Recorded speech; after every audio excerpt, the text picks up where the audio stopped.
Привет. Это обзор дорогих игр, которые проходили в июле. Нам сегодня поможет Аврора. Алексей, привет. Всем привет. Сегодня к нам на подкаст заглянул Николай Дурдом-1 Евдокимов. Коля, рады тебя видеть. Добро пожаловать. Когда-то Коля был известным тренером, но в последние годы сосредоточился на своей игре и вот дошел до High Stakes. Так что теперь является гостем нашего подкаста. Да, у нас есть небольшая ловушка. Не знаю, Коля, помнишь ты или нет, но где-то 7 лет назад БРД у тебя тренировался. Вот Нет, я интересно, это не ты помню, признаюсь. вообще об этом не знал? Мне просто интересно. Или... Нет, вообще не вспомнил, не знал. Но не очень удивлен. Да, в свое время я много тренил. Вот русскоязычная покерная, кэш-комьюнити, там довольно все друг друга хорошо знают. И вот я удивился, мы про это с Феллини еще обсуждали, там, разбор с тобой, там, где ты учишь играть в микролимиты, там, какое-то огромное количество просмотров назвал. В общем, среди российского кэш-комьюнити очень известен, русскоязычного. Да, спасибо. Есть такое в целом. Я это тоже ощущаю. Потому что заявки, например, вот эти тренерские до сих пор приходят, хотя я уже большими буквами написал, что не тренирую, у меня реально вообще ноль желания. Это, кстати, очень интересный вопрос. Он у нас должен был быть немножечко попозже, но мне кажется, сейчас хорошо задать.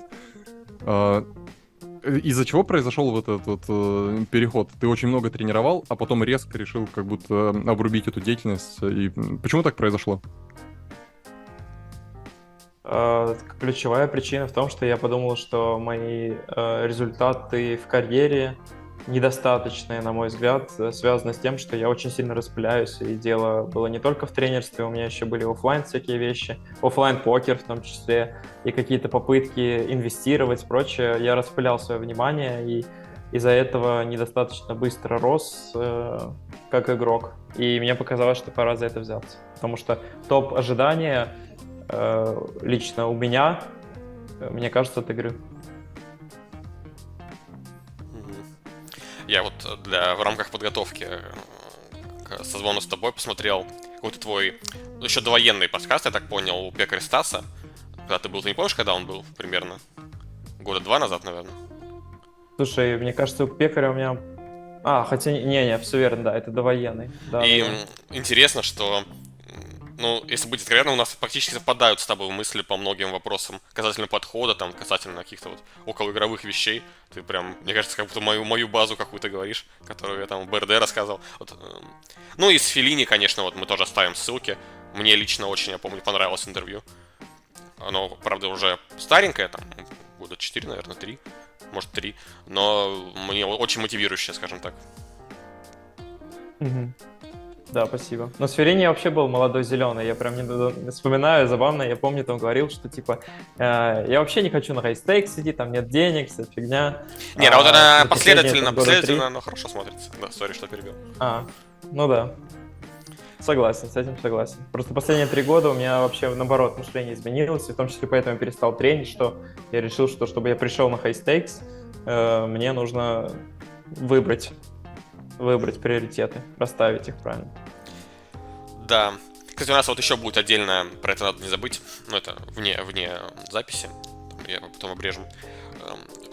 Что новых лиц мало на хайстексе, люди интересуются. Вот как раз таки в этом месяце этот Петр Кноп, если знаешь, что это такой, это наш вот топ-виннер из прошлого, типа он Да, там шотил, неудачно, скажем так, заранее. И вот, в принципе, интересно, ты с ним вообще пересекался, с Петром Кнопом? конечно, на 5К ГГ, да. То есть он прям как-то Но Кноп, кстати, разрывает. хорошо катает. Так он, я говорю, разрывает Кноп вообще. хорошо катает. Очень хорошо, да. Да. Вот. Я, честно говоря, не смотрю особо результаты других своих оппонентов. Именно есть у меня такая фишка, чтобы не левелиться, потому что, мне кажется, часто в такую западню попадаешь, что типа, о, ебать, Кноп там разрывает, и типа, значит, что у меня сейчас будет овнить в каждом споте, потому что то, как ты чувствуешь игрока в процессе игры, на мой взгляд, намного важнее, чем то, какое впечатление на тебя производят его графики и циферки. Вот. Да, согласен.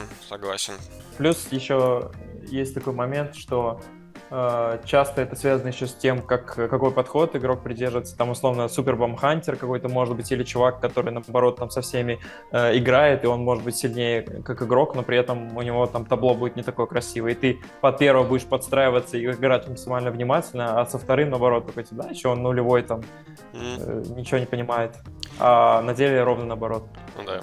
Я, кстати, хочу отметить, наверное, что более логично, это вот тоже я когда-то это рассказывал, по-моему, даже в БРД, делать вот ровно наоборот, то есть гораздо внимательнее нужно играть с нулевым игроком, потому что он, значит, где-то ошибается, значит, где-то можно у него ИВ отжать, а если там какой-то супер топ-рек, то шансов меньше, скажем так, и...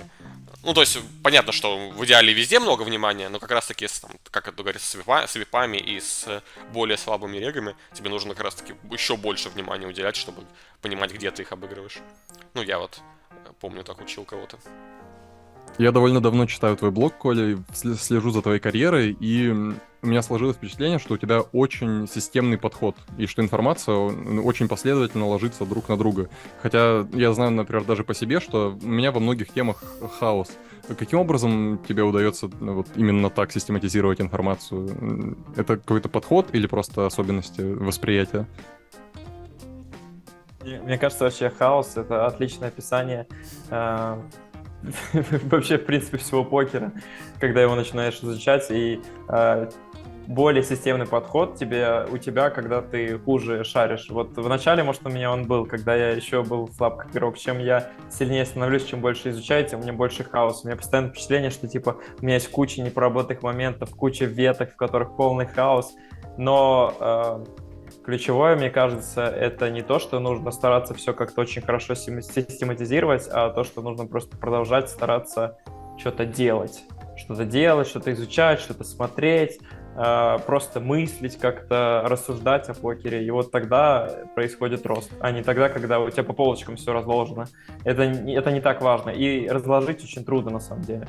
Вот у меня, например, в итоге не по полочкам. Может, такое впечатление со стороны кажется, но я бы так не охарактеризовал вообще свою игру и свое понимание. Ну, у меня просто, знаешь, было впечатление, ты в самом начале писал, что участвовал в соревнованиях по сборке кубика Рубика на скорость, и там как будто нужен прям педантичный подход, запоминать все вот эти вот закономерности, и у меня, как ты знаешь, ассоциативно переложилось на покер, вот, как ты его воспринимаешь, со стороны мне так показалось. Да, но у меня вообще практика жизни моя подсказывает, что рулит просто практика. То есть, кстати, в тему кубика я помню, там был один чемпион, который на всех интервью отвечал все время, и он спрашивает, как ты этого добился, он говорил, just practice very much. И это был как мем, короче. Еще когда мемов не было, это было очень давно, это был как мем вот в нашем комьюнити, потому что он всегда отвечал только так. И, ну, по факту, это правдивый ответ, так и есть. То есть... Просто решает реально практика и осмысление этой практики, то есть вот рефлексия, выражаясь модными терминами. И мне кажется, в кубике точно так же было, там не было такого, что что-то было очень системное, там тоже, на самом деле, ты как бы учишь алгоритмы, но основной edge ты делаешь тогда, когда ты мыслишь наперед, то есть кубик это больше, наверное, про шахматы, то есть самые крутые показатели у тебя тогда, когда ты просто просчитываешь на 10 поворотов вперед кубика. То есть, типа, условно, хороший игрок, хороший сборщик кубика Рубика, он может собрать его постоянно, смотря в сторону. Типа, он взглянул, и все, он собрал. И прошло там 8 секунд. Вот топы сделает точно так. То есть ему один взгляд, и он же просчитал, что будет делать. Да, хотел спросить, немножко небольшой автоп, не знаю, может, вырежем. Я слышал, что невозможно собрать кубик Рубик, если ты не видел, как это делается. Условно, понимаешь, вот условно берем какого-то человека с нуля, который никогда не сталкивался с кубиком Рубиком, и типа, что вот у него шанс его собрать 0. Типа, есть такое или это миф? Кто-то же собрал его в первый раз. Слушай, я считаю, что это больше миф. Миф, да. Но надо понимать, что это намного труднее, чем может показаться, потому что конечно, просто да. основы, которые заложены в том, что собирать кубик, они не интуитивны. То есть там основная мысль в том, что, например, вот центральные элементы, они неподвижны относительно друг друга. Вот. То есть, типа, вот сверху белый, снизу желтый. И так будет всегда. Какие бы ты повороты ни делал. И пока ты это не понимаешь, ты не соберешь. А об этом никто не думает, когда пытается собрать. И вообще все абсолютно, кто учится собирать, всегда учатся по Ютубу. Поэтому, конечно, теоретически да, но это намного труднее, и Ну, в общем, я миф. думаю, что это трудно проверить на практике. Ближе к мифу, наверное. Просто, ну тоже, автоп, в принципе, разговариваемся. Часто слышу там, что у меня там кто-то собрал кубик с нуля, там я собрал кубик с нуля. И вот, ну, то есть почти всегда это, ну, либо лукавство, не будем говорить вранье, там люди лукавят. То есть они где-то что-то видели, либо где-то смотрели гайды, потому что вот вроде как это задача там на уровне там какой-то олимпиадной математики, типа, как вот, может, какой-нибудь трутейлер там когда-нибудь собрал бы с нуля, но это вот должен быть человек именно с невероятным IQ. В июле было неимоверное количество очень дорогих игр. Вот сейчас мы все про них расскажем поэтапно. И, ну, можно сказать, что еще в конце июня, в начале июля появился любитель из Гонконга ЕЕЕ. Коля, ты смотрел за этими играми? Да, так получилось, что я ЕЕ застал, как только он пришел, вот буквально первые игры. И как раз забавно, что я сразу написал Enlight'у, что типа тут чувачок 40к присел 2 стола, и когда вообще какой-то человек без имени, непонятный, которого на ГГ нельзя нажать кнопочку и увидеть предыдущий ник, приходит садиться за 40к, это почти всегда, ну, VIP очень редко, конечно, но точно фиш. Просто фиши на таких лимитах, они очень мало дьющие. И, в общем, Enlight в итоге пришлось разворачиваться, он там на завтрак поехал, и развернулся, пришел обратно, и сразу принял участие в этой интересной игре. У меня, кстати, была похожая история. Я тоже вот играл с ним в одну из первых сессий, попал с ним на 40к, и он играл довольно неплохо. Ну, то есть мы что-то сидели, играли, там один, по-моему, он там стек проиграл, и пошел и сел на 80к.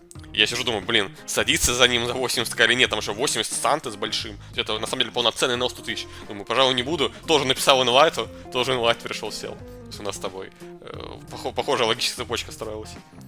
Вот. Да. Наверное, стоит отметить, что ну, очень много красивых раздач подарила игра с ним. То есть это полноценный NL 100 тысяч. Вот я буду показывать на экране там 200 тысяч банки. И причем, ну, какое-то время, повторюсь, там и 3, и 4 макс игрались. То есть, как бы, свободных мест очень много. И, пожалуйста, все желающие, что хэштейк занят, нет. То есть сейчас игроков буквально не хватало. Потому что ЕЕ, вот, причем ему не нравилось играть там хедзап, то есть он хедзап не играл. И бывало такое даже, что вот типа он приходил, а игра не собиралась. Но это до первого времени. Стоит отметить, что он очень много поиграл. Мы тоже покажем скрин. Ну вот, с тех времен. Но ему объективно плохо складывалось. Он не так плохо, то есть он играет очень агрессивно, то есть невероятно агрессивно. И как бы когда любитель так играет, то есть он либо очень много проигрывает, либо там выигрывает вообще. Это вот очень дисперсионный стиль игры. На эту тему тоже интересно, вот с какими, вот за твою карьеру ты... Были какие-то невероятные випы, которые тебе прям запомнились? И на всю жизнь ты хранишь это в памяти? Особенно на хайстейкс, Классный наверное, да. вопрос. Попадал ли ты в такие вот игры, когда вот вы долго играете с одним випом несколько дней подряд, там вот это у вас какие-то динамика уже складывается? Ну, мне, если говорить про випа, что типа он прям лютый был, очень много лил, там история будет неинтересна. Таких было много, в основном это были на 1К, причем на 1К чика. А вот если сказать какого-то, который запомнился, то это будет Кейт Виолатор, на ГГ есть такой, украинский. Да, я знаю. Он не прям капец вип, но в целом он вип. И мне он запомнился, потому что я типа тогда в очередной раз шотал 5К, и он начал приходить регулярно играть, и я такой, типа, вот, это мой шанс закрепиться. Я под него активно играл, и в итоге дошло до того, что в какой-то момент я понимаю, что, типа, он вот проиграл, резко встал, что он сейчас куда-то сядет. И я открываю лобби, я смотрю, он садится на 20К, все спят, и я такой, бля, что делать, ладно, шлеп. Я сел, и в итоге просто неожиданно так получилось, что я сижу на 20К, и это был стол, за которым он решил поиграть серьезно. Мы в итоге играли 10 часов, он... Ну, я думаю, он 1200 точно пристроил за этим столом за это время. Вот. Я сыграл там в минус 1,5 стека примерно. И в плюс по ЕВ он меня там немножечко ушатал. Но главное просто, что суть в том, что это очень запоминающаяся для меня игра, потому что это вот я не планирую, в итоге оказался на 20К, но я не жалею, что я это сделал, потому что это была, ну, супер крутая возможность. И, в принципе, я сразу половину продал, чтобы играть 10К от себя, потому что он такой VIP, что там надо играть. То есть там не надо просто сидеть. Вот как есть, например, Индус, на ГГ. Он уже не приходит, вот Always All In. Мгм. Вот там человек, когда не надо играть, ты просто, типа, собираешь value. А вот с Кейтом надо играть. И, кстати, ЕЕ относится к тем, Да, с которыми конечно, надо играть, но конечно, ЕЕ ещё гораздо как. мощнее. Вот, и, во-первых, я респектую очень таким фишам, с которым нужно играть, потому что это очень, очень круто, когда они так агрессивно играют, раскачивают ренжи, раскачивают динамику, и вот это настоящий покер прям получается. Конечно, мне, мягко говоря, не по банкроллу играть с ЕЕ, но я бы с удовольствием с ним поиграл, точно, потому что это очень крутые, это интересные игры, это вот настоящий живой покер. Да, с ЕЕ играет в покер именно, то есть он пытается тебя обыграть, думает там как-то, ну, на своем понимании о диапазонах там. То есть это в целом полноценный игрок в покер. Потому что вот есть випы, которые играют как в казино, то есть они как рулетку крутят. То есть там, это ЕЕ явно не из таких, да. Ну, стоит, наверное, отметить, давай пройдемся по этой раздаче. Она мне, наверное, понравилась больше всего со стороны ЕЕ. Это... Ну, сейчас я открыл ее на экране. Ну, вот, в подтверждение моих слов покажу интересную раздачу ЕЕ против Тобиаса Дёрчвеллера, который недавно выиграл много денег на Тритоне в мае. И уже в эти игры, наверное, играет полностью от себя теперь. Тем, наверное, раздача интереснее. ЕЕ зарейзил конбет Тобиаса на тусхай доске. По терну поставил маленькую ставку. Получил маленький рейс. И ривер задончил алыном. В общем, раздача очень такая тяжелая для восприятия сходу. Но вы можете там запаузить и посмотреть внимательнее. Есть интересный момент, как вот ЕЕ почувствовал, что он старше, и добрал весь стек. То есть, интересно, как у него это получилось. Я сам до сих пор не понимаю. Вот, может, у Коля у тебя есть какие-то мысли? Ну, главная мысль у меня по раздаче — это вот как раз то, чем крут ЕЕ, потому что по этой раздаче просто видно, что он пришел не комбинации пособирать, не полудить, он пришел именно переигрывать, то есть ему интересно что-то такое сделать. И, ну, здесь, в принципе, самое классное просто то, что я думаю, что он думал в этой раздаче, у него были какие-то причины это сделать, то есть это не похоже на спью какой-то бред, это похоже, что он именно обдумывал и что-то придумал, и, скорее всего, основная причина, по которой он здесь это сделал, это были сайзинги, которые ему казались слишком слабыми, и он, видимо, клал Дудя на какие-то руки, типа слабый туз, валет, вот такого много, которые пытаются заблокаться. Вот, и решил, что не надо дать им блокаться. При этом, вот интересно, почему он, например, не впушил терн, а сыграл кол и задонкал такой ривер. Вот это тоже интересно. То есть он, возможно, допускал, что какие-то еще блефы есть, и по даме Да, просто да. эти блефы, видимо, доехали. То есть он считает, что типа дама 10, король дама. В общем, прикольно, что, я думаю, он из-за сайзингов Дудя его как-то положил на поле слабый средний диапазон и максимально добрался до этого диапазона по итогу. Причем, возможно, он впушил даму именно сознательно, понимая, что блефы доехали в эту карту. И тогда это вообще очень круто. То есть это очень сильная раздача получается. Да, согласен. Очень сильная раздача. Это может быть ответом. То есть вот он именно посчитал, что у соперника там либо слабая value, либо блеф. И на ривере понял, что как бы чеколом играть нет смысла, он просто получит чек-чек всегда. Запушил сам, да, забрать заезд до дамы, добрать каких-то вот какие-то туз 5, вот, видимо, в его глазах были у Тобиаса. Может быть, сайзинг флопа еще повлиял, ну, непонятно. Именно Да, что, да. что Я привело думаю, к этим оба сайзинга, рассуждениям, то есть. но по этой задаче можно определенно установить, что рассуждения явно были, и он попал. Да, красиво. Вообще у ЕЕ очень много красивых раздач. И, кстати, у Малиновского много красивых раздач. Я вот Малиновскому прям несколько раз респектнул за то, как он все ЕЕ сыграл. Вот эти вот его донки ривера. Вот это вот Я не раздача. знаю, вы, наверное... Вот она как раз. Да, это одна из тех раздач. Это очень красиво. И он такой исполнил раз 6 точно. То есть у него много таких было раздач. И это прикольно, потому что вот ты когда играешь с такими агрессивными випами, часто ты думаешь формата типа «мне надо чекнуть», и он сам загрузится. Но это ни хрена не так. На самом деле, очень часто их нужно именно как-то хитро подловить, как-то хитро привести к тому, чтобы он загрузился. И вот Малиновский, на мой взгляд, вот эти вот его донки, это очень прикольный инструмент. Я даже заскринил одну из этих раздач донков, не с десятками, а другую, для себя просто, чтобы она у меня была какое-то время на рабочем столе и вот сохраняла в голове на фоне мысли о том, что вот такие инструменты тоже нужно использовать, раскачивать вот этих агрессивных игроков. То есть это супер заслуженный выигранный банк с десятками, очень красиво. Да, согласен. У Малиновского еще вот в одном из наших выпусков мы, по-моему, даже показывали эту раздачу, где он китайского любителя Цит, или он же Colorful, тоже там в огромном банке, по-моему, на 500 000, стекнул тоже через донки, очень красиво там, очень красивая раздача. Да. Возможно, тут очень сильно влияет как раз-таки на наигрыш Маккао. Я допускаю, что он, может, даже знает, кто там, условно, ЕЕ, кто этот ЦИД. Может быть. То есть он, возможно, может с ним быть. еще играл. И плюс, в целом, то, что из-за того, что он там много наигрывает, у него, видимо, динамика с китайскими любителями очень, очень хорошая, понимание их очень хорошее, потому что это, конечно, вообще не из базового арсенала раздачи с его стороны, и это круто. Молодец. Да, я с тобой, кстати, полностью согласен. Я всегда очень котировал Limitless. Limitless хороший. Вот у него есть раздачи, знаешь, которые вот прям как...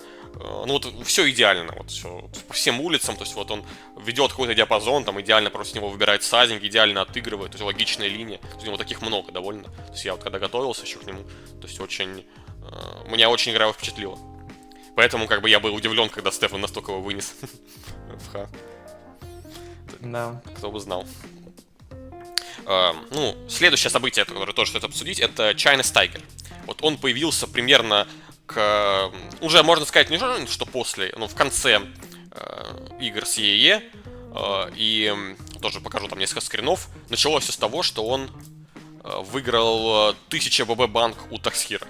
Вот это вот, наверное, одна из первых его посадок, там, или, может, вторая, третья, где он играл хедзап с Таксхиром и выиграл у него ничем не примечательный банк в 1000 ББ. Сет в сет. Понятно, что это жесткий кулер, но просто вот, не знаю, много ли вы банков 1000 ББ разыгрывали? Я лично немного. Да, особенно на 40к. Да. Их, в принципе, вообще, мне кажется, единицы бывают на 400 ББ. Стоит отметить еще, что вот он часто сидел вообще один за пустым столом, то есть к нему его почему-то изначально очень котировали. Причем вот у меня лично был интересный момент. Ну, может, тоже покажу раздачу, скину скрин, что я там, ну, я на 100к, понятное дело, к нему не садился, но он как-то, ко мне сел на 20к. Ну, я думаю, ну, поиграю с немножко хедзап, и он просто начал каждую руку в меня пушить. На 20к, он где-то вот 5 раздач подряд в меня запушил. Там, на третий раз я его с 8-ками вколил. Ну, он показал, типа, туз 9 разномастные. Это просто 100 ББ. Проиграл мне один бейн и ушел. И снова досел дальше на 100к. Я думаю, интересно, зачем он это сделал? Непонятно. То есть, поэтому все-таки... Причем вот... Он, знаешь, хотел разогнать кровь. Ну свою. Да. Зачем-то сел на 20к, попушил префлоп. Ну, на рейс там сразу пуш, там, либо просто даже ферстинным пуш. Интересно, что с ним отказывались играть хедзап. Вот тот же Малиновский не особо хотел с ним играть хаш, дал 3 макс, звал кого-то еще. Вот, допустим, 4 макс интересно игрался, где Тобиас, Малиновский, Майк Бойфин. А было подозрение, что он с РТА играет? Да нет, не думаю. Возможно, просто очень дорого. Возможно, это какой-то... Не знаю почему. Не думаю, что Limitless боялся с кем-то играть хедзап из-за РТА. Думаю, скорее... Не знаю почему. Может, просто с этим любителем конкретно он уже знаком, там у них были какие-то договоренности. Не знаю. Он в чате с ними они довольно бодро общались, я так понял, в WhatsApp тоже. И есть вообще подозрение, что это тот же человек, что Crazy Trader и Crazy Gambler, вот предыдущие... супер хай-стейкс игры, которые были там 3 года назад, там, год назад. Он уже, это третье его пришествие, назовем это так. Потому что вот по общению в чате, потому там, как он там общается с игроками, звал Адама, ну, очень похоже, что это он. Очень, и по игре в целом очень похоже. Однако вот Александр Еленский сказал, что это вот с Gypsy Team, один из главных редакторов, что Crazy Trader это вот какой-то французский трейдер, который живет в Гонконге. А вот, собственно, как его там, China's Tiger, ники, он, короче, иероглифами пишет в чат. Ну, было несколько раз, что он писал китайскими иероглифами. И это как бы, если это тот француз, то это как бы не состыкуется. Вот. Ну, может, он тренируется, конечно, если он кучу лет живет в Гонконге, может, он уже знает их. Но по игре в целом очень похоже, что это он, и по общению в чате очень похоже. Вот.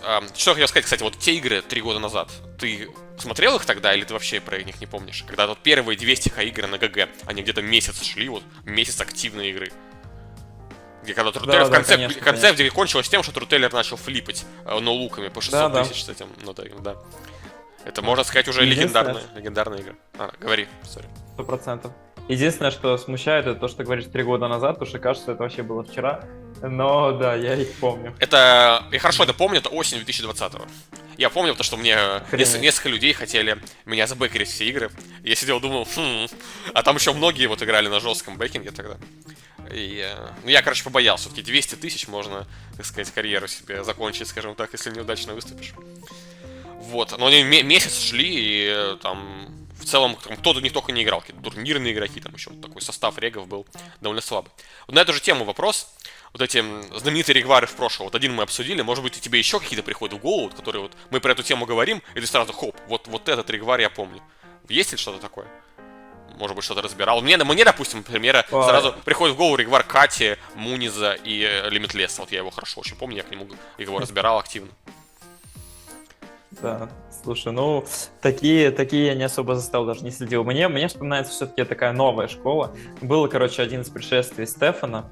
Я вот сейчас побоюсь предположить, когда это было по времени, но, короче, Стефан пришел, его давно не было, и, видимо, посчитали, что он не очень хорош, и активно с ним играли 4 Max. То есть там, кстати, ты тоже был. Ну, типа, основные, вот, кто я помню, там был Линус, там был Дэйви, Стеф, вот они прям много наигрывали. Когда я помню это эти было, игры. Ты не подскажешь? Да, я тоже поиграл. Но это где-то 1,5 года назад, это вот начало, когда я только в Тай прилетел. Да, я помню хорошо. Ну, слушай, я не думаю, что здесь играли потому, что Стефан играл. Просто играли со Стефаном. Возможно. Ну да. Тут... Но я допускаю, что думали, что, может быть, что он еще не так хорош. Но это были очень... Во-первых, там, я так понял, Дэйви выиграл. Да. И много выиграл у Стефана как раз-таки. А во-вторых... Есть, короче, классное видео, вот это BCP Replays на ютубе, просто лежит видео, типа, длительностью час, с нарезками раздач, в очень удобном формате, и, в общем, я советую прям посмотреть, очень классно, да, мы удобно, скинем можно посмотреть регвар. Да. Согласен. И мне запоминаются эти регвары, потому что я за счет этого видео очень хорошо там все посмотрел, я прям подробно смотрел, прикольные раздачи какие-то даже проверял, мне было интересно, а вот как там, что. Мне даже какие-то раздачи оттуда прям вспоминаются. И, пожалуй, вот из регваров, которые можно вспомнить, это точно будет. У меня, кстати, тоже вспомнил оттуда раздачу. Там была... Я как раз сидел тогда за столом, и меня это очень идет, был какой-то 5-бет банк в 300 ББ, где... ну, то есть вот оба репрезентили тузы там какой-то... Я вставлю эту раздачу, я ее хорошо помню. Тем более она у меня есть. Там типа, что в лимб-банке кончилось все 5-бетом на префлопе, какая-то жесткая разборка на постфлопе, и у обоих оказались не тузы. Типа, что там Стефан против Линуса. Линус, по-моему, король 6. Я понимаю, какой-то раздача. Стефан, по-моему, туз 10. Я вот 1,5 года прошло, до сих пор я помню. Думаю, что вообще происходит. Да, вот это, кстати, ты немножко забежал вперед на мой следующий вопрос. Вот игроки, допустим, моего поколения, можно сказать, учились по игре Фархели, Барона, в чем-то, наверное, Никиты Бодяковского. То есть вот тоже для меня был как всегда пример игрока, которого вот раздачу ты его раз разбираешь и смотришь как-то логику, пытаешься понять, это еще до Соларной эпохи. Вот там во время на БРД, я знаю, что они с его другом, с Пашей, все время там Барона разбирали, Барон, был как бы кумир молодежи его времени. Вот есть ли у тебя такие игроки, вот игру которых ты... Ну, наверное, ты уже назвал Стефана, но может еще кто-нибудь? Линус, может быть, я предположу.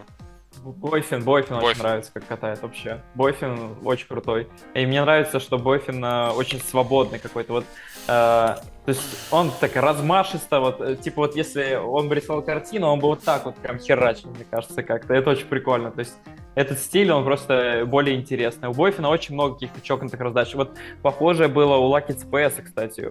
Я его тоже базу разбирал. Вообще, если честно, я всех смотрел раздачи. Естественно, там в топ будет входить вот Стефан, мне нравится Бойфин, как играет. У Дэйви есть прикольные штуки. Линус — это как-то слишком примитивно, я его даже называть не буду. Я его даже, если честно, особо не разбирал, потому что Линуса все разбирали, и мне это было из этого не так интересно, что, типа, за меня и так все сделали, можно было просто как будто написать, что там ты у Линуса разобрал, и там тебе целый конспект скидывают в 30 страниц. Вот, поэтому я больше таких смотрел. Я хотел сказать, что вот Лаки в этом плане похож очень на Make Бойфина в каком-то смысле. Вот это... Да, вот очень свободная игра, да. Да, вот именно свободное — это лучшее описание. Меня очень привлекает эта свобода в покеристах, потому что они именно рубятся, у них какие-то вот даже помнишь раздачи, которые вы разбирали как раз таки, что Бойфин в тебя вот это исполнил. Да. То есть это типа, учитывая, насколько это дорогая игра, учитывая, насколько он там вообще прогулялся далеко куда-то в другие ренджи, на другой территории воевал, это очень круто. Вот, поэтому Бойфину респект. И вообще, в каком-то смысле Бойфин, он переапался, естественно, конечно, но в каком-то смысле для меня Бойфин заслужил, потому что я помню его очень ранний подкаст, когда он пришел к этому Инграму. Это было вообще, не знаю, 5 лет назад. Я тоже помню, я смотрел. И он рассказывал, он рассказывал про свою рутину, что он типа, вот я просыпаюсь, занимаюсь в солвере, потом у меня катка, я снова занимаюсь в солвере, потом, типа, я могу еще посидеть, порегварить, либо я иду в зал. и потом такой, ну, в следующий день примерно то же самое. То есть чувак реально очень-очень серьезно подошел к этому всему, и на самом деле, если посмотреть его графики, он охренеть как долго играл в ноль, ничего не выигрывал. Ну, А я хорошо знаю эту историю, на самом деле. Могу поподробнее рассказать, если интересно. Потому что я как раз-таки Давай. параллельно с ним все это время играл.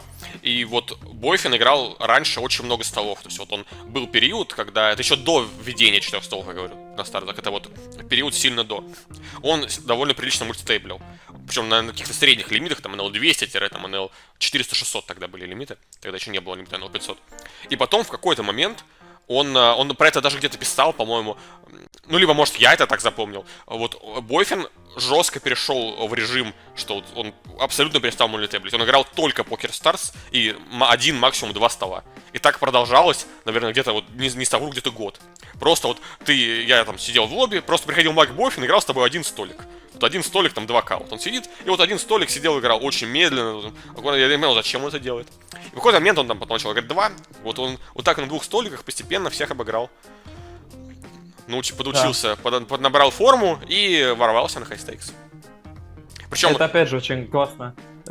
Говори. Давай ты. Ну ладно. Окей, это опять же... У нас дилей между Аргентиной и Таиландом большой, да? Да. Короче, хотел сказать, что даже вот какая-то игра с любителем, допустим, какой-нибудь стол, там, НЛ. Я говорю, что вот когда мы оба играли лимитом 1К, 2К, про это время даже. Какой-то стол там с 1К с хороший, вот, он его не играл, он играл 3 макса регвар на 2К на стартах. Вот он приходил, играл, еще все время куда-то отходил, там, Бойфин прикольный, он все время в чате пишет, типа, что он делает. Ой, я там иду за доставкой пиццы. Ой, там, я там смотрю такой-то сериал, там. Ну, вообще, там, буду смотреть, там, словно. То есть вот он всех своих всегда ставит в известность, чем он занимается. Да. Я хотел сказать, что вот на самом деле вот эти твои дополнения, они отлично описывают то, что я хотел сказать, что он в каком-то смысле заслужил, потому что подход у него был очень серьезный к покеру. И вот это даже, знаешь, играть один стол, на это очень трудно решиться, особенно когда ты, типа, не то, что у тебя много денег, у него тогда явно особо Думаю, денег немного, не было да. еще. Да, и он это делал именно осознанно, потому что он хотел вот научиться прокачать свой iGame, научиться там какие-то мелочи подмечать и прочее, и это как бы дало в итоге свои плоды. Так что Бойфина точно респектую очень сильно. Согласен. Ну и третий этап июльских приключений на хайстейкс — это китайский любитель BTC to 200К, назовем его так. Он поначалу играл в Амаху, причем там какие-то огромные, вот тоже скрины покажу, какие-то огромные стейки в Амаху, то есть он чайный стейкер ему составлял компанию, предыдущий наш герой. Вот это Амаха, на секундочку. 700 тысяч, это тоже там какие-то, сколько там, 1900 ББ, то есть это на секундочку, огромный стек. И вот у Рега тоже вообще 2000 ББ. Вот, допустим, еще скрин, где у них тоже там какие-то огромные, на двоих, типа, то есть, сколько там, больше, ну, короче, больше $1 миллиона на двоих. При этом в Холдем он тоже захаживал играть, причем он параллельно играл Холдем и Амаху.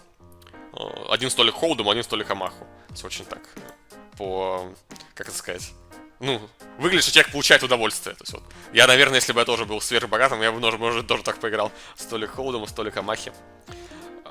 Интересен BTC, я буду называть его BTC тем, что он показывает, я так понял, довольно серьезный уровень игры. То есть вот я как-нибудь посмотрю, коренные Самахи, у него все время какие-то огромные шестейки, то есть он как будто обыгрывает, видимо.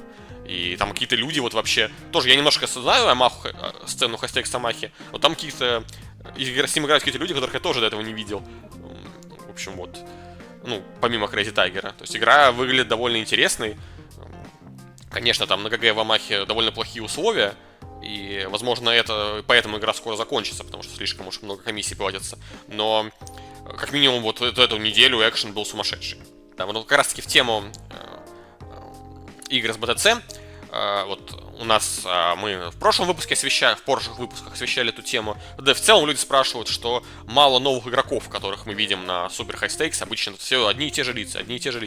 Ну и проблема тут в первую очередь в очень высокой точке входа. Попробуйте вот сядьте поиграть там какой-то NL80К, даже если у вас есть мастерство на эту игру, нужно просто очень много денег, их тяжело очень достать, будучи профессиональным игроком. А там поддаваться в кабалу этого на галеру в мейкап, типа него не всем хочется. Это как бы тоже как бы большая, ну, как сказать, большие риски. Большие риски, все для того непонятно. И вот, на самом деле, победитель прошлого нашего рейтинга Петр Кноп из Австрии в этом месяце вот делал шот на Super High Stakes. Он играл из CEE на 40 тысяч и с BTC 200К. Ну, шот, можно сказать, закончился неудачно. То есть он проиграл там несколько больших банков. Вот, допустим, он проиграл обидный префлоп all-in за банк, сколько там, 145 тысяч, выставившись там, ну, нельзя говорить сильно впереди, там, 70/30. Все покеристы знают, что это такое, это далеко не впереди. Вот, допустим, еще интересная речь, где он тоже проиграл большой банк BTC. Неудачно. Ну, в принципе, интересную линию выбрал, то есть он поставил как раз таки вот 10% флоп, и с терна перешел в чек-колл. К сожалению, неудачно, его провалюбетили двумя парами. И, в общем, вот этот шот был для него неудачным. Вот, что думаешь по этому поводу, Коля? Сам бы, если бы тебе предложили хорошие условия, сел бы поиграть настолько дисповую игру? Да, это вообще щекотливый, интересный вопрос, и как раз-таки про точку входа. Мне кажется, точку входа на High Stakes именно очень трудно, короче, денег скопить на это все, а идти от бейкера катать, во-первых, на самом деле не так много бейкеров тебя на 100к посадят радостно, как бы ты там хорошо не играл, учитывая, что ты долго явно не будешь катать, 100к игра долго не будет, то есть это очень сильная дисфа, и еще не факт, что ты будешь хорошо играть, потому что я думаю, что Конечно. у чувака, который регулярно играет 100к, часто будет эдж над тем, кто очень круто играет лимиты ниже, 100к впервые сел, потому что он просто, во-первых, не так хорошо знает оппонентов, он не так хорошо чувствует вот какие-то тенденции, которые здесь творятся, и он еще может в неоптимальном состоянии играть, не дай бог, что вообще жесть. В плане, что на него деньги будут давить даже со стороны, если они бейкерские. Вот, поэтому это какие-то розовые мечты, конечно, но я все-таки надеюсь, что я буду от себя все время стараться играть и постепенно копить. И, возможно, минус этого подхода в том, что я на 100к никогда вообще не окажусь, но в целом и не катастрофа, потому что там не так много игры. Согласен. Да, то есть вот типа дойти со своими деньгами до того, чтобы играть 20к от себя, я считаю реально. И вот я примерно в таком направлении и двигаюсь. А чтобы оказаться на 100к от бейкера, мне это как будто не так интересно, потому что это может и притупить в целом интерес к покеру. Ты захочешь снова, чтобы это 100к было, особенно если ты какой-то... Ну, наверное, справедливо оставлять какую-то долю у себя, то есть не отдавать 100, конечно. потому что нужно, чтобы показать заинтересованность бейкеру. И условно получится, что у тебя вот эти вот банки, даже если ты играешь какие-то копейки от себя, там, не знаю, 10%, 20%, вообще вроде как супер маленькая часть, эти банки могут очень сильно повлиять на то, что ты просто потом не будешь испытывать интерес, когда вот так легко здесь такие суммы разыгрывались, ты условно проиграл, и сейчас опять там... То есть это может еще из колеи выбить, вот что я хочу сказать. Поэтому я бы не сел, сейчас точно. Вот. Я, кстати, полностью согласен с твоими словами. Я считаю, что... Ну вот, тут, кстати, можно еще вспомнить, ну, это, если ты не знаешь, это конфа, точнее, подкаст главных фанатов Стефана. Вот как раз Стефан никогда не продает доли. Стефан всегда играет только от себя. Он покупает доли, но не продает. И вот как раз причина, почему, даже когда у него там был большой банкролл в пике, он не садился там играть 100к, 40к, вот он повторял буквально твои слова. То есть вот, что после этих игр ему тяжело будет спуститься и играть 5000, ему будет тяжело найти мотивацию и интерес играть более дешево. Поэтому вот Стефан для себя тогда, он вообще говорил более радикально, что там выше 10к играть смысла нет. Ну, потом, конечно, стал играть выше. Ну, не сильно, то есть 10-20, как он все-таки играет. Да и 40 тоже. Но там, какой-то вот самый... Ну, на самом деле есть шутки шутками, кажется, что там почти то же самое, на самом деле нет. Вот обычная 40к игра, она, поверьте, зрители, она сильно дешевле, чем вот эта игра, где 40к со страдулом, за большим анте. То есть вот эта игра, это полноценный, это может быть даже дороже, чем на 100 тысяч за анте. Ну, то есть, условно, на префлопе в банке 2400. А там, когда ты играешь на 100 тысяч, у тебя на префлопе в банке там 1500. Как бы это не совсем так работает, но, ну, все равно тенденция, то есть в банке уже там мертвых денег больше, чем на NL 100 тысяч. Как бы это очень дорогая игра. И вот в этой связи вопрос как раз, когда ты поднимался по лимитам, мне кажется, по-любому наступал такой момент, когда по деньгам это было уже комфортно, но что-то все-таки заставляло внутренне тебя идти дальше. Расскажи об этом. Да, но я думаю, в первую очередь всегда заставлял идти дальше то, что я вижу, что есть игра, и, соответственно, я могу повысить все ожидания, потому что, то есть, по сути, это повышение ожидания А и интерес пободаться с кем-то крутым Б. То есть я, кстати, помню, у меня даже было, вот ты несколько раз, Леша, упоминал, что со Стефаном поиграть чисто со Стефаном хотите. Очень Вот у меня был такой период, когда только-только типа я начинал играть 2К, и был стол, что Стефан сел, а он тогда 2К очень мало играл. И я такой, надо поиграть со Стефаном, сесть, просто это чисто как ачивка. Вот. Получилось достаточно скучно по итогу там, потому что на стол подзабился, и мы играли 6 макс, то есть там все хотели поиграть со Стефаном на 2К. Вот. То есть просто 6 регов было. Но я хотел сказать, что, короче, есть интерес и с точки зрения повысить ожидания, потому что я вижу, что есть там слабые игроки, есть реги, у которых есть банкролл просто за счет древних времен, но они слабые, на мой взгляд. Есть просто хорошие составы, короче, если резюмировать, соответственно, потенциальное ожидание вырастает годовое. И при этом еще момент того, что поинтереснее как-то играть, то есть это добавляет драйва, когда ты вот играешь с теми, кто считается топами, когда у тебя за столом тот же Бойфин, который тебя симпатизирует как игрок, как Стефан, когда они пытаются тебя переиграть, и ты пытаешься дать сдачи, зная, что они будут готовы это делать. Это очень интересно, это привлекает. У меня был такой период в карьере, когда я такой, типа, все, мне нужны деньги, я буду сидеть просто на своем 1К, 2К, зарабатывать деньги, все в жопу этот хай-стейкс. Но этот период каждый раз заканчивается, когда я более-менее выиграю денег, чувствую хорошую форму и думаю, надо, конечно, надо. Это, это буквально реально надо, мне кажется, шотный хай-стейкс, потому что он пока жив, и относительно стабильно жив. И, допустим, если брать вот какой-нибудь VPN 5К, сейчас, правда, лобби изменили, и там потруднее стало, но до этого, например, достаточно комфортно можно было на 5К попасть в VPN. Есть 5К ГГ, очевидно, хоть там и рейк большой, но там все равно много игр, которые бьются. Еще там можно наскрести иногда 5К на старзах, там каких-то редстарах. То есть вот 5К это реально лимит, который жив, на мой взгляд. То есть на нем реально, если гриндить, ты можешь вменяемое количество раздач наигрывать в год. И, соответственно, тебя не будет так сильно шатать, как все время все пугают.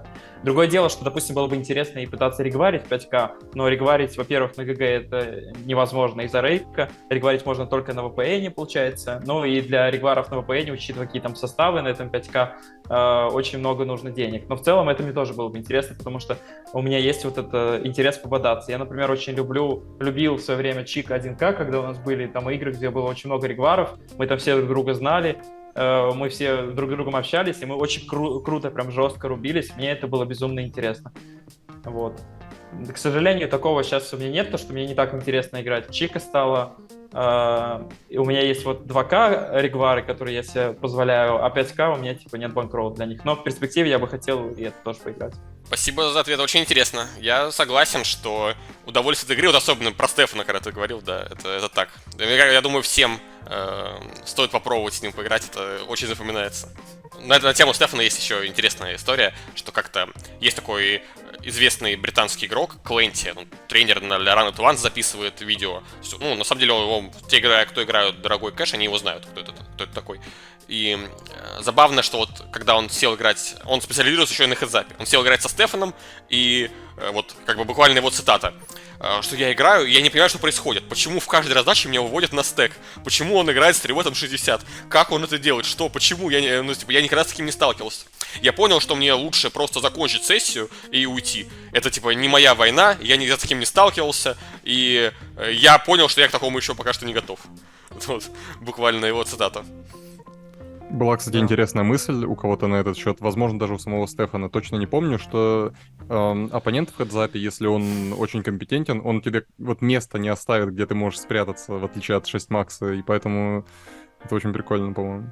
Да, но я думаю, тут влияет не столько то, что типа у Стефана какой-то огромный эдж над люком, как он считает, а сколько то, что Стефан, вот эта свобода, про которую ты говорил, Бойфин, Lucky CPS, естественно, глава этого отряда свобода — это Стефан, это батя, типа, этой свободы. Да. Я их просто перечислял, потому что про Стефана и так все говорят. Но огромный респект Стефану, то, что вот этот показатель, вот это вот тот случай, что ты описываешь с Кленти, на самом деле очень показательно с точки зрения вот этой свободы. Я уверен, что Стефан специально хотел разогнать Кленти, чтобы тогда уже началась игра. То есть его основной посыл был вот это вот начало, это типа, хочешь поиграть? Я не против, но давай немножечко раскачаемся, чтобы пошла игра. Потому что вот это вот херачить с тобой вот эти ГТО, хедзапы, вот эти 3 ББ-банки разыгрывать, мне неинтересно. Типа, если рубиться, то уже разгорячить надо. То есть я думаю, это именно был разгон Кленти, но Кленти не вывез даже сам разгон.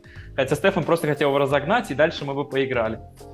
Вот, и это очень круто с точки зрения этой же свободы, опять же, что он может себе позволить. Я уверен, что он, это минусово.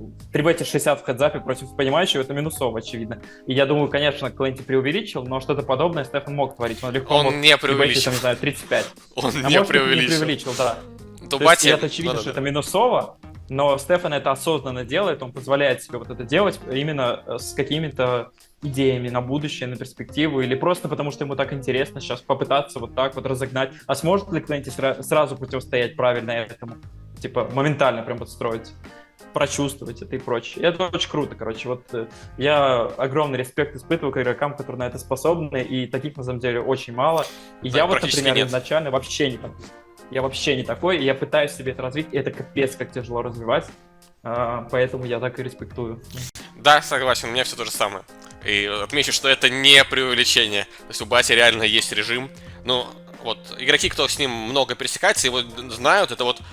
Ну, наверное, нельзя принять слово Мартингейл к игроку такого уровня, но вот немножечко все-таки есть такое, что вот когда, скажем так, Стефан уходит в минус, ему нужно повысить дисперсию, чтобы с большей вероятностью отмазаться. И вот, скажем так, в одном из режимов, вот у него есть режим в хедзапе, действительно, когда он 3-бетит 60, и вот говоришь, это сильно минусово, на самом деле вот ты сидишь и с ним играешь, я просто был на этом месте. То есть, типа, у нас там вынужденно я играл с ним в хедзап, потому что там любитель сидел в сетауте, типа остальные тоже ушли в сетаут, и как бы мне уже неприлично, я 13 лет играю, я же не могу, пришлось играть со Стефаном довольно долго.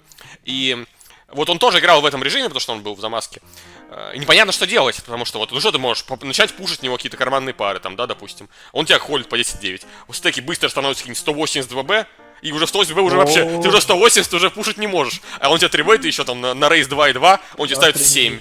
Ставит трибет 7, а у тебя статистика 180. Да, там трибет 60%. Но вот, понимаешь, то есть, типа, смысл в том, что тебе даже непонятно, как подстраиваться, когда ты с этим не сталкивался. Очень круто. Трибет маленького садинга, стеки дип, то есть у тебя нету, ну что ты, ну дальше крутишь его там, условно. То есть игра уже превращается в какую-то лутку, и в которой ты, как бы, ты не в своей тарелке, а Стефан в этой игре в своей тарелке. И, скажем так, кончится, скорее всего, не в твою пользу все. Очень классно, я даже не задумывался о том, что очень быстро стеки раздуваются, это еще с этой точки зрения может круто работать, потому что чем глубже стеки, тем мы выходим на территорию как раз-таки Стефана, вот этого свободного покера, потому что в 30 ВВ вообще, в принципе, никто не наиграл в дистанцию. Конечно. То есть там чисто хаос какой-то творится. Нужно ли там 5-6 бэт-рейнджей создавать, не нужно, что в них должно входить, то есть там вообще чистая свобода.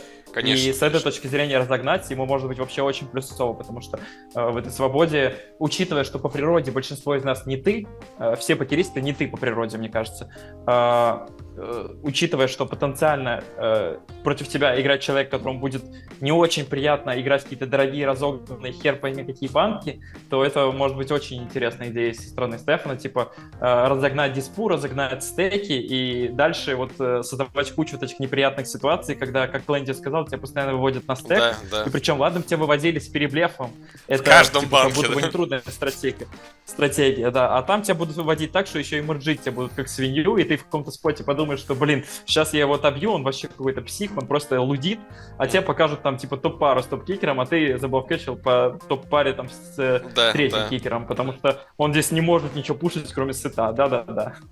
Вот. Я, кстати, про Стефана еще, вообще, короче, кумир у меня Стефан. Да у меня тоже. Да, он, кстати, вообще, Стефан сейчас, не знаю, секрет или нет, может, вырежем, и когда потом хорошо. Стефан сейчас в Аргентине. Мне кажется, не секрет. Да, мне кажется, не секрет вроде. Есть подозрение, что не секрет, потому что я это много от кого уже слышал, соответственно, он не особо это скрывает. Еще про Стефана могу тоже сказать, интересная тема, это, короче, я, значит, себе позволяю достаточно активно регварить 2К ПН, во-первых, потому что, получается, типа, у меня регваров 1К уже нет, потому что 1К играть мне не так интересно, и 5К мне, типа, очень дорого, и плюс на 2К прикольно, что на 2К VPN бывают очень хорошие составы регваров, когда ты играешь с какими-то крутыми, интересными оппонентами, И плюс, ну, там объективно еще приходят фиши и рейк маленький. Поэтому, короче, я позволяю себе это делать. И есть такой прикол у меня, что, типа, я играю, мне интересно, но когда приходит Стефан, раньше я такой, о, Стефан, надо порубиться. А сейчас, вот я честно признаю, когда приходит Стефан, я такой, все, закрываемся, всем спасибо, все свободны. И это единственный такой оппонент. То есть, типа, я с любыми играю, мне норм. А вот с ним я играю, у меня постоянно чувство. Понятно, что я еще себя левелю, но как-то у нас с ним на эту тему было как раз разговор, я ему сказал, мне кажется, это можно говорить, он вряд ли будет против, ничего там особенного такого не было. Я ему сказал вот это, то, что в итоге я просто ухожу, потому что нахер мне надо с тобой играть, ты, типа, очень сильно заебываешь, отвлекаешь. И есть еще такой момент, что это же как бы, я регварю, но у меня есть еще какие-то другие столы. То есть, если играть только вот этот регвар сосредоточиться, это одно, а я же, типа, ну, еще другое играю на фоне. И, короче, я в итоге просто решил сдаваться, потому что, говорю, у меня такое впечатление, что ты просто в каждом банке хочешь вот, не знаю, докопаться, короче, выразимся без мата на всякий случай. Вот просто как будто, типа, ответить за базар нужно, вот, типа, в каждом банке. И я вот сижу, допустим, в каком-то споте и думаю такой, типа, главное, чтобы он сейчас вот эту херню не сделал. Но, блин, так люди вообще никогда не делают. Конечно, он это не сделает. И, блин, он всегда делает. И я потом Да, говорю, вот реально, просто такое ощущение, да, такое ощущение, что ты просто, типа, без рандомайзера это делаешь. Он говорит, да, я без рандомайзера играю. Типа, то есть у него получается вот эти вещи, которые он творит, он может даже без частот просто хернуть, да. Потому что вот он... Чувствует, да, и это, конечно... Да, просто почувствовал и пошел. Вот, и в итоге слишком много мозгов нужно и слишком много нервов, чтобы играть, поэтому, типа, мне кажется, короче, регвары со Стефаном на 2К, это уже регвары не на 2К, а подороже сразу должно считаться. И это мне пока не побанкровало. Вот. Батя спросит за каждый слабый сайз. Да. Там дело в том, что не за сайз в том числе. Вот там просто за все он спросит, короче. За наполнение рейнджа он в первую очередь спросит. За тайминг даже, наверное. Да, и за тайминг, кстати, тоже. Ну, короче, я знаете, что круто. заметил? Что Линус вообще никогда с батей по тормозам как будто не жмет. Он готов прям вот на вот это все раскручивать до предела. Да, а я знаете, что заметил? Что в каждом интервью покериста, если он играл 5К хоть раз в жизни, упоминается Стефан. Это типа теорема покера. Вот. Все иностранцы говорят про Стефана. Мне даже как-то приятно, когда это происходит, потому что, типа, то есть, как будто бы Стефан вообще не меньшая звезда, чем Линус. А Линус, да, может, даже и звезда, больше. типа, как будто... Да, Линус как будто это, знаешь, бренд уже больше, то есть его автоматически называют. Кто крутой игрок? Линус. Хотя, может, ты даже вообще с ним не играл, может, ты не знаешь, как и что. Ну, понятно, что Линус крутой игрок, особенно учитывая, что он там все от себя тоже играет, вообще ему респект. Конечно. Но я к тому, что Линус это уже бренд, а Стефан это реально признанный, типа, очень крутой игрок. И это круто, потому что это признают реально все. И вот там всякие дуди, которые, этот Тобиас как раз-таки, который выиграл второе место, в своем интервью говорил, вот, типа, от Стефана я вообще в восторге. Потом, ну, короче, все его упоминают, иностранцы да. в том числе, и мне даже это как-то приятно, типа... Особенно те, кто с ним играл. Да. Знаешь, что тоже добавлю еще, ну, раз уж все равно начали. Вот Стефан у него, вот даже те, кто против него в плюсе, все равно отмечают, что играть с ним очень... Это вот, на самом деле, на всем протяжении всей игры я до сих пор вот в плюсе со Стефаном, даже там, брать неудачные сессии. Причем в приличном, в боинах. Но это вот ощущение, что, знаешь, когда с тобой играет какой-то пьяный гроссмейстер, а ты там, допустим, мастер. То есть вот, условно, он тебя везде обыгрывает, просто везде тебя возит, но иногда подарки тебе дарит, чтобы просто ты не продолжал с ним играть. То есть ты вот, условно, то есть ты его обыгрываешь, когда он тебе дарит подарок, а он тебя обыгрывает на скилле. И от этого еще обиднее в чем-то. Да. Жалко, на самом деле, что он сейчас опять ушел. Он пришел, типа, на время и опять ушел. Ну, я думаю, еще конечно, вернется. Вероятность, что он вернется, да, огромная. Поэтому будем ждать. Он, как минимум, создает очень интересный... Вообще, в принципе, благодаря нему интерес к покеру просыпается. Я все мечтаю, чтобы на Тритон, кстати, поехал. Понятно, что там как бы особо глубоко не поиграешь, и он не сможет вот это размашистость свою продемонстрировать в должной мере. Но в любом случае, я, типа, учитывая, как я люблю Тритон смотреть, я очень был бы рад. Причем был как-то момент, что почему-то там был какой-то Стефан Бураков, я ему написал, типа, о, ты приехал на Тритон, кайф, я так долго ждал. Он говорит, нет, типа, это не я. И я не понимаю, то ли я заглючил, может, мне это приснилось, я ему написал, то ли я реально видел имя Стефан Бураков в списке, типа, тритоновских игроков. Короче, какая-то странная штука. Я такого не видел, я знаю, что вот когда я ездил на Тритон, я звал Стефана, и он хотел поехать со мной. То есть мы там с ним переписывались, но потом он типа передумал в конце. Вот. К сожалению. Я, кстати, вот все слово в слово. Я бы тоже хотел посмотреть, как Стефан показал бы мастер-класс, что вот в какой-нибудь, конечно, игре, мне кажется, полфуа посидел бы. Ну, так седой, ну. Вот. Мне кажется, випам вот со Стефаном вообще одно удовольствие играть. Кстати, о Тритоне. Сейчас идет, это наша следующая тема. Ты хорошо очень подвел. Идет Тритон в Лондоне. Сегодня идет уже вот прям, уже даже прошло 3 ивента. Вьетнамский любитель вчера выиграл, ну не выиграл, 2-е место, по-моему, занял. Хотя вот, боюсь обмануть, может он даже и выиграл. Ну, короче, он играл в хедзапе. Ты с ним тоже очень много играл, с этим вьетнамским любителем на ГГ. То есть, может быть, помнишь, это VIP на 5к, он, не знаю, может, это секрет говорить у них, но ты, в общем, с ним точно играл. Если я тебе скажу, кто это, там, Патантон, или как-то так у него. В общем, вот этот очень такой жесткий, жесткий чел. Жесткий. Вот он до хедзапа дошел. У него еще был до этого ник другой. Да, ну, неважно. Конечно. Даже не важен тот сам ник, а в том, что вот, те, кто любит играть в Hashtags на ГГ, как бы знают этого вьетнамца. Вот я искренне за него болел. Честно, ушел спать уже, не спать, отдыхать. Не увидел, чем закончился хедзап, но до хедзапа он дошел так довольно фееричном стиле, так, там, с пипом 70. И ЦМ давление, так скажем так, не работало на спортсмена из Вьетнама. Как тебе лондонский этап, за кого будешь болеть, учитывая, что много, ну, не так много русскоязычных игроков, как обычно, потому что до Лондона доехать потяжелее, но зато все европейцы на месте, все и кошевиков тоже много. Так, ну, во-первых, хочу сказать, что я вообще обожаю Тритон, это потрясающая серия, и вообще очень классно, что она возникла в покере, несмотря на то, что есть там определенные минусы и определенные догадки, почему, как это все устроено. В любом случае, это потрясающе, то, что это есть, и я вообще тащусь Тритона, очень много его смотрел. Вот. А что касается, за кого я буду болеть, я обычно болею за свою команду, в первую очередь, то есть за кошевиков. Но и при этом понятно, что русскоязычная тоже. Кстати, я еще хотел отметить, что мне, например, в последнее время по игре очень симпатизирует Артур Мартиросян. То есть была прям волна такая, что он казался просто а-ля типа всем таким, не знаю, переапанным, самоуверенным. И я думаю, что так и было, если честно. Но он 100% типа очень сильно растет и очень быстрыми темпами растет как игрок. Я подписан на его канал в Телеграме, и он очень много, на самом деле, описывает раздач, описывает, типа, ну, просто свой ход рассуждения, мышления по раздачам. И просто поэтому видно, типа, очень крутой уровень, очень... Ну, то есть, я думаю, что вообще, с точки зрения ожидания, у Артура может быть одно из лучших ожиданий на серии Тритон, учитывая наигрыш. А я считаю, что наигрыш — это очень важная вещь в подобных сериях. То есть, типа, если взять просто нулевого супер-топа и взять не супер-топа, а просто топа, но при этом он там регулярно играет, у второго ожидание будет сильно выше, чем у первого, прям сильно. Вот. И поэтому в купе этих факторов Артур, мне кажется, может быть там фаворитом. Я за него обычно болею, учитывая, что еще можно последить в Телеграм-канале. Вот. Ну, в принципе, за всех русскоязычных я рад, если они там тащат, но как-то выделяется для меня Артур, потому что он регулярно ездит, все посещает. Правда, в Лондон он, где-то понял, не попадет. А если есть шанс, не русскоязычное брать... Ну да. Ну, и он небольшой, я так понимаю. А если брать не русскоязычное, я всегда за команду кошельков болею. То есть я прям хочу, чтобы Линус тащил.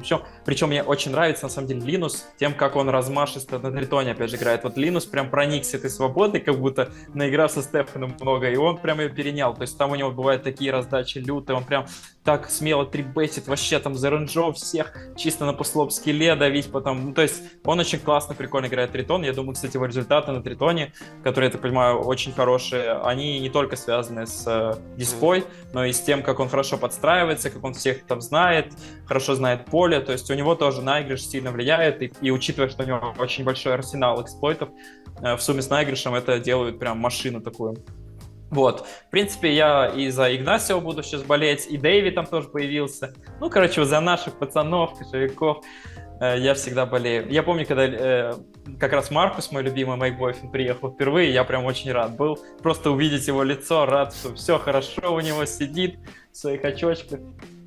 Семерочки выставляет против Линуса как раз-таки. Кстати, херовый пуш, мне кажется, там был. Ну да ладно. Вот, короче... Болею обычно за кошевиков, получается. Вот на тему Линуса, я вот когда живу с ним тоже как раз на Тритоне познакомился, забавно, что вот он очень... Ну, то есть у него нет вот абсолютно вот Артур, безусловно, суперсильный игрок, но вот, как ты сказал, у него такое очень сильное эго в плане, что вот, типа, я все знаю, я все умею, то есть вот он очень самоуверенность, вот как ты сказал, она у него очень есть, это, наверное, это хорошо для игроков, типа, особенно турнирных, то есть мне она нужна, чтобы вытерпеть вот эту огромную диспу. Ну вот у Линус такого вообще нет, условно, там, он играет какую-то раздачу, там, я помню, он потом,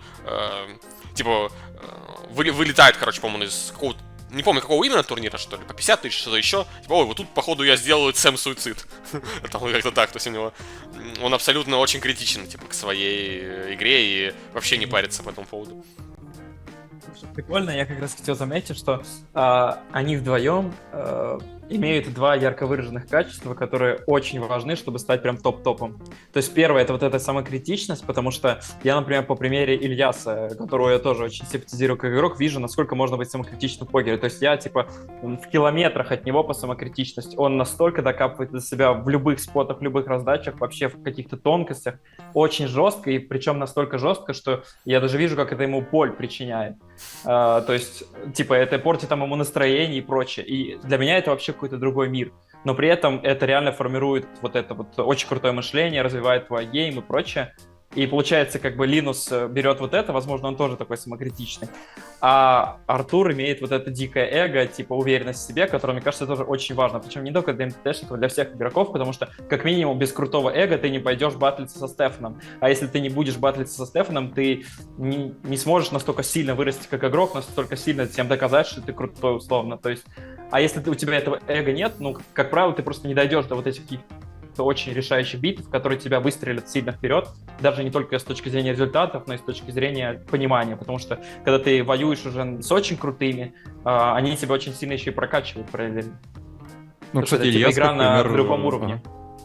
Ильяс, как Да-да. пример вот такого игрока, который мог бы играть Ригвары вполне, я думаю, многие с этим согласятся, но он именно выбрал скорее Бомхант, как я понимаю.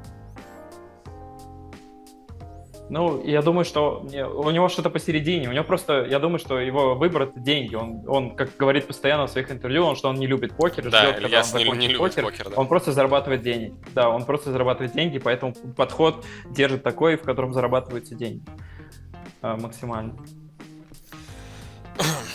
Ну, на тему тоже Тритона, вот, не знаю, обращал ты внимание или нет, и на ВСОПе, и на Тритоне на прошлом, и на этом везде реклама GTO Wizard и подписка на GTO Wizard. Вот Да. я ездил в Макао, все сидят в GTO Wizard. И сейчас вот вышел новый апдейт, и какая-то такая небольшая паника в Твиттере, там, коллаборация с Ryus, это другой солвер. Я, естественно, о нем не слышал, потому что, собственно, ну, в общем-то, это не моя специализация. Вот ты что-нибудь про это знаешь? Вот, разделяешь ли ты опасения? Вот очень просили задать этот вопрос. Что ты думаешь по текущей рекламе, ну, по текущей экспансии GTO Wizard на покерный рынок? Слушай, очень вовремя, получается, ты этот вопрос задал, потому что забавно. У меня вообще нет подписки на GTO Wizard. Я его открывал раза полтора за жизнь. Я, типа, вот, как у меня был, Simple Flop, GTO тренер, Simple Preflop, вот так я на них и остался. То есть я старпер в этом плане, типа консерватор, получается. Но прикольно, что из-за того, что я его начал видеть просто везде. Везде, да. Я как раз несколько дней назад, ну, то есть сейчас они даже какой-то маркетинг очень активно запустили. Как раз несколько дней назад себе в списке задач поставил, типа, разобраться с Wizard'ом, купить там подписку, ну, посмотреть его, все такое. Потому что, возможно, они реально так прокачали, что это очень удобный метод. На тебя маркетинг сработал, короче. Игрой, учитывая, что все в него перешли. Да, именно, на меня сработал. Поэтому ответить на вопрос с точки зрения опасения не могу, потому что я в Wizard'е прям вот 0 фиш. Но что я знаю точно, то что на самом деле достаточно много игроков подловили на том, что они использовали Wizard, и это... Ну, это, конечно, не 100% доказано, но учитывая, что их там банили на VPN том же, вероятность этого очень большая. И это действительно опасная вещь. Я этого опасаюсь, но нужно понимать, что это не настолько страшно и опасно, как может показаться, потому что покер все-таки играем мы люди с людьми, и, на мой взгляд, вот типа условно, что я хочу сказать, что я бы предпочел, чтобы этого вообще не было, но то, что это есть, и то, что мошенники будут стараться находить способы использовать там подсказчики, меня это не так пугает, потому что если посадить подсказчика и посадить, типа, за стол условно Стефана, вот я предпочту с подсказчиком поиграть. Конечно, я и там буду лить, но в первом случае эмоционально у меня будет нулевой фон, а со Стефаном я могу с ума сойти. И вот этот нулевой фон мне позволит сохранить, просто сидеть за столом, дождаться, когда придет человек, ради которого я сижу, и я этому подсказчику там не так много залью, то есть в них они не так страшны с точки зрения, что если они просто типа сидят в лобби. Конечно, желательно их банить, но намного опаснее игрок, который очень силен, и который может отклоняться от стратегии, потому что... Сильный эксплуататор. Вот опять же, если взять готового... Да, сильный эксплуататор. Потому что если взять, допустим, готового тренера, в котором я достаточно много раздач наиграл, конечно, я против него играю в минус. Но там не такой страшный винрейт на самом деле. Потому что я наковырялся уже в этих всех своих солверах. И типа это не так критично, как условно меня может размотать кто-то при правильном подходе. Вот. Но при этом, конечно, опасения есть. И я надеюсь, что вроде как Джордж писал, что типа они там что-то с Визардом списывались, и что-то у них там какие-то специальные темы будут, как они будут помогать вычислять мошенников. Подробностей пока нет, но, в общем, была об этом речь. Надеюсь, Да, что это я действительно тоже на будет это надеюсь, что какая-то... Ну, они обещали какую-то вот интеграцию со службами безопасности. Может быть, из этого что-то и выйдет. Ну, я разделяю твое мнение. Я тоже считаю, что проблема подскачков, она, безусловно, существует, но вот на том же ГГ игра, по ощущениям, супер чистая. Там, на VPN, да, были прецеденты, но, опять же, рано или поздно их все-таки забанили. Не, ну вот этот феномен, что если ты говоришь с кошевиком, он практически наверняка фанат бати. Это, кстати, да. Это, кстати, чистая правда. Да. Чистая правда, да. Я говорю, так и есть.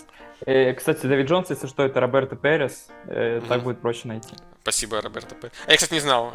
А у него на ГГ же нет еще, да, Роберто. Скоро поставят, я думаю. Он Я отмазался. даже хотел пошутить, ну, что типа я, Стефан короче, это единственный батя, который всегда возвращается. Ну да, захлебал. Я... Точно. Я Дэвид Джонса, почему я его знал по лицу, потому что я как-то искал с ним какой-то подкаст. Испанский был, да. Я тоже его видел, да. Там вебка очень плохая, мы думали оттуда фотку взять. Ну там как-то... Все равно лицо как бы видно, поэтому... И там, по-моему, было написано Роберто Перес в описании. Ну, я, короче, не 100% уверен, но вроде это он на Тритоне, потому что там некий Роберто из страны Испании выглядит вот как точно Дэвид Джонс. Я думаю, он. что Они он. друзья с Начо, думаю, вместе приехали. Да, мне тоже так кажется. Пока я в Тае жил, знаешь, кто-то нам напрашивался, типа, посмотреть, как я играю. Ну, там, какие-то из знакомых, да. Ну, я, в принципе, не отказывал, мне не жалко, и все. Я там думал, вот эту фразу, что у тебя там сейчас что-нибудь, какой-нибудь сверхсофт, да. А мне даже немножко стыдно, что я, знаешь, какой-то бомж с Хэм 3 там до сих пор с одной строчкой там маленькой. То есть там вот, я реально помню у этого, тоже какой-то, вот тот же Клэнти, про него уже сегодня говорили, он какой-то вот его смотришь, там он как в космическом корабле, человек сидит, там миллион сайдингов, там туда-сюда, там этот, как сумасшедший ученый со схемами. А я как лох, знаешь, который вот одна строчка там какая-то в пип БФР. То есть там... Да, как у шкипера хат, пип, ПФР и количество рук. Да. Как и ты, я у кого только не учился, когда начинал. И я помню, один из тренеров, я сейчас даже не помню кто, может быть, на Эль, может быть, еще кто-то, ну, ты вряд ли знаешь, кто это. Но, в общем, такой... Я знаю. Ноэль знаешь, да, такой? Вот тут он, ну, кстати, крутой чел. По-моему, может, это не он, кстати, может... Ну, короче, дали задание, что я должен, короче, был отыграть, типа, по-моему, 10 тысяч рук, открывая каждый баттон и каждый СБ. То есть у меня должен быть 100 в пип. Ну, то есть, условно, если все выбросили Race First, типа, я должен был интернет посмотреть, как, типа, люди сопротивляются, кто что будет делать. То есть, это именно для практики, типа. Такого, я помню, я играл это задание, делал, и мне прям понравилось, что, типа, знаешь, вот прикольно, что ты ожидаешь, что сейчас, ну, сейчас-то, там, я 7-3 разномастные рейжу, сейчас-то получу, нет, паста, все условно. Ну, короче, люди подстраиваются гораздо медленнее, Респект тренеру. Это... Респект тренеру. Мне очень нравится, 2012 когда это... развивать вот этот подход. Тогда, знаешь... Да, ну вот красава тренер в 2012 году. Это очень круто, потому что все в основном пытаются вот, типа, вот, учить ГТО, строить баланс, дела. На самом деле очень, очень важно учиться в атаке играть. То есть до какой степени ты можешь наглости дойти, пока тебя остановят, и как они будут пытаться это делать. Насколько правильно они себя будут останавливать. А именно для этого это задание и давалось. Именно почувствовать именно да, вот, что... Я понимаю, что за ним стоит. Да. Очень круто. Вот, и... Так, что мы... Кстати, вообще эта страта плюсовая до сих пор, если что. Ну, смотря где, наверное. на заметку, ребят. Ну, в зуме так точно. Во многих зумах будет плюсовая, я думаю. А Виртекс так играл на пати-покере, я знаю. Знаешь такой Виртекс? Да, я помню тоже. Мы, кстати, У него еще... еще огромная стена фанаты, была. Фанаты Виртекса, да. Да, точно, Виртекс, Которые... я вспомнил, Ты не должен тут рейзить. Ну да. Я завтра еще, кстати, вижу с одним фанатом Виртекса в реале. С Malediction. Да, Мальдик приедет. Пойдем с ним в БК.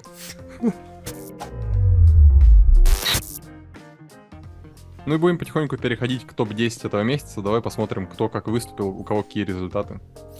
Да, месяц получился очень сочным в плане результатов на High Stakes, потому что вот шло много дорогой игры, шла так называемая раздача денег, назовем ее своими именами. И на первой строчке у нас, ну и первое и второе место, я бы даже сказал, что словом делят, потому что у них разница вот по смартхенду буквально 80 там, долларов, при том, что они оба выиграли почти 500 000. Очень близкий результат. Это Дэвид Ян и Виктор Малиновский. Дэвид Ян — это новозеландский МТТ-игрок, он сейчас выступает на Тритоне. Покажем ему фотку. Удачи ему в Лондоне. И он очень удачно выступил и в играх из CEE, и выиграл там шикарный огромный банк у Вити. Его мы тоже сейчас покажем. Это надо будет все показать. Фенис Тайгер вышел на рабочий винрейт, как я посмотрю. Ну да. В общем, на первом месте... Ну, 80 долларов, победа есть победа, 80 долларов, так говорится, 80 долларов, и Дэвид Ян выигрывает звание топ-виннера месяца. Также хочу поздравить Виктора со вторым местом, я тоже очень рад, что Виктор очень хорош, показал и большой наигрыш, 7000 рук для этих игр это довольно много, это для Super High Stakes, он там много часов провел в лобби, играл хорошо, и с EEE, и с Crazy Tiger везде дал экшен. И так, рабочие 8 ББ, скажем так. Если у остальных мы видим там 80 ББ, там 60, то Виктор Малиновский, кстати, как рабочая лошадка, отсидел на High Stakes. На третьем месте, собственно, герой нашего выпуска China's Tiger. Он в плюсе на 250 тысяч за 1000 раздач. Он поучаствовал в куче самых больших банков месяца. И это сложилось для него хорошо. Жорж Холсар на четвертом месте. Насколько я помню, это Вилдейс Хан. Это игрок из Венгрии. Опять же, я могу здесь ошибаться. Как бы на PokerStars у него был флаг Венгрии.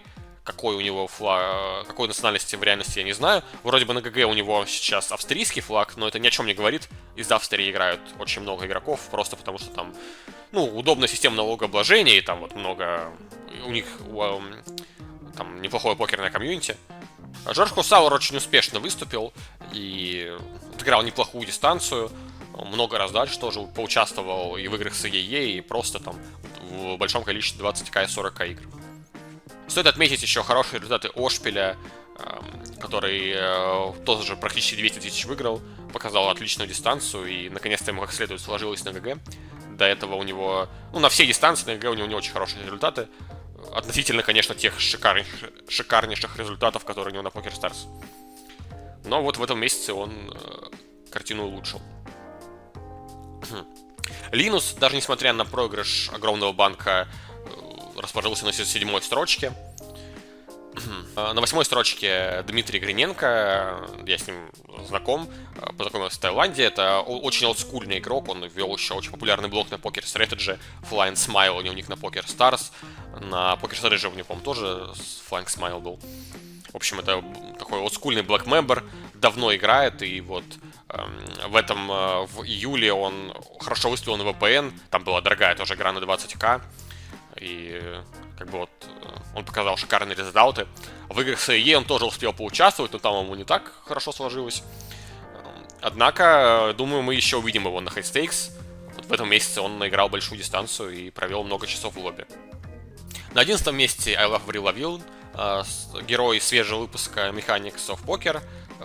Его ведет бывший игрок High Stakes Вак, а сейчас он, я так понял, он больше, особо уже не играет, больше теорией занимается, там, тренирует и записывает, собственно, эти подкасты. Он показал... Подкаст очень интересный, всем советую. Судя по этому подкасту, I Love Vril, вроде зовут Мэтт, обладает невероятной работоспособностью. Там, мне лично очень интересно было послушать, хоть я и все 3 часа не осилил, но избранные моменты прослушал. На 12-й строчке расположился Алекс Треф, это очень олдскульный игрок из Австралии. Мне кажется, он даже гораздо дольше, чем я, уже играет в покер. Он выиграл High Stakes еще когда Фархели поднимался, по-моему, на High Stakes, либо как минимум вместе с ним. Поздравляем его с отличными результатами в июле. Думаю, кстати, в общих итогах за год он будет на лидирующих строчках, потому что вот он в каждый месяц стабильно в топ-20 точно заходит. Ну и так тоже вы поняли, что вот Никита Будяковский, вот благодаря всей феерии, что происходило в High Stakes Cash, даже Никита отметился в этом топе, сыграв буквально в 45 раздач, по пару кругов сыграл с випом на 80к. Покажем эту раздачу, вот он выиграл огромный банк у Таксхира, поэтому, так сказать, проверка лобби вышла успешная. Сейчас Очень приятно его видеть. Да. Сейчас Никита выступает на Тритоне в Лондоне, так что вы можете поболеть за него там.